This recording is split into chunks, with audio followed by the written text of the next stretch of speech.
सभी मित्रों को प्रेम भरी राधे राधे। एक साधक पूछता है प्रेमानंद जी महाराज से कि महाराज जी, गाय को माता कहते हैं, गाय को माता कहते हैं, लेकिन बैल को बाप क्यों नहीं कहते?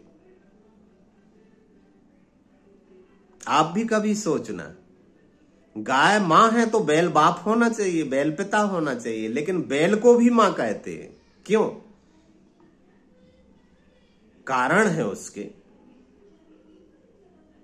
सुने, बहुत सुंदर बात है। गौ की योनि है जो मनुष्य योनि की मां है। दूध देने के कारण गाय को मां नहीं कहते हैं। यदि गाय मां है तो बैल को पिता नहीं कहा, बैल को भी मां कहा है। गौ की योनि जो है मनुष्य योनि की मां है। योगियों का अपना अनुभव है, पुराणों में वर्णन है कि 84 लाख योनियां भोगने के बाद यदि गाय की योनि में चला गया तो गाय की योनि के बाद व्यक्ति मनुष्य योनि में चला जाता है, क्योंकि हजारों हजारों योगियों ने और अपने पिछले जन्मों में झांका तो उनको अपना अंतिम जन्म जो मिलता है वो गाय का जन्म मिलता है कि वे किसी समय गाय थे। गाय के बाद उसके पीछे के जन्म दिखाई नहीं देते। भगवान बुद्ध तक ने यही कहा है। गाय की योनि मनुष्य योनि की मां है, इसलिए गाय को मां कहते हैं, बैल को भी मां कहते हैं। आप कभी गौर से देखना, कितना भी मारने वाला सांड हो, बैल हो, नंदी हो, उसके सींगों से आपको डर लग सकता है। वह फुसकारता है, क्रोधित होता है, उससे आप डर सकते। तो उसके सींगों को और उसके खुरों को और उसके क्रोध को ना देखकर उसकी आंखों में झांकना। उसकी आंखों में अपार शांति दिखती है। किसी भी गाय की आंख में झांको।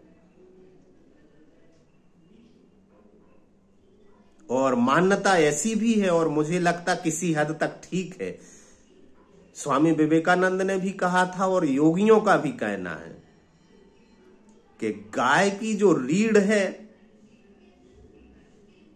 आड़ी, रीढ़ की हड्डी, उसमें से तरंगें प्रवाहित होकर वो परमात्मा तक जाती हैं। इसलिए गाय के कान में यदि तुम कुछ कह दो तो तुम्हारी बात सीधा टेलीफोन जुड़ जाता परमात्मा से। अक्सर देखा होगा आपने कि शिव मंदिरों में स्त्रियां नंदी के कान में कुछ कहती हैं। वो पत्थर के नंदी होते, खैर प्राण प्रतिष्ठा हो चुकी, वो ठीक है, लेकिन किसी गाय के कान में कह के देखना आप। कोई भी आपकी मनोकामना हो, कोई इच्छा हो, कोई भाव हो, गाय के कान में कहकर देखना। थोड़ा सावधान रहना, मारने वाली गाय के पास मत चले जाना, नहीं तो परमात्मा की पास प्रार्थना जाए ना जाए तुम अस्पताल जरूर पहुंच जाओगे। गाय परिचित होना चाहिए कि मारती नहीं। उसके कान में वो कह देना जो तुम परमात्मा से कहने जाना चाहते हो। जो तुम परमात्मा से कहना चाहते हो वह गाय के कान में कह देना, तो जो सालों की वर्षों की प्रार्थना नहीं कर पाएगी वो काम हो जाएगा। क्योंकि गाय के कान से जो बात जाती है वो बहुत शीघ्र प्रभु तक पहुंच जाती है, परमात्मा तक पहुंच जाती है।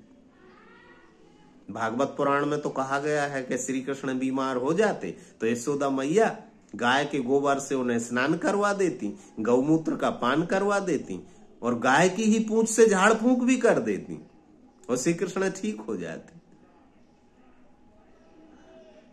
तो गाय को मां क्यों कहते हैं, समझ गए ना आप? राधे राधे।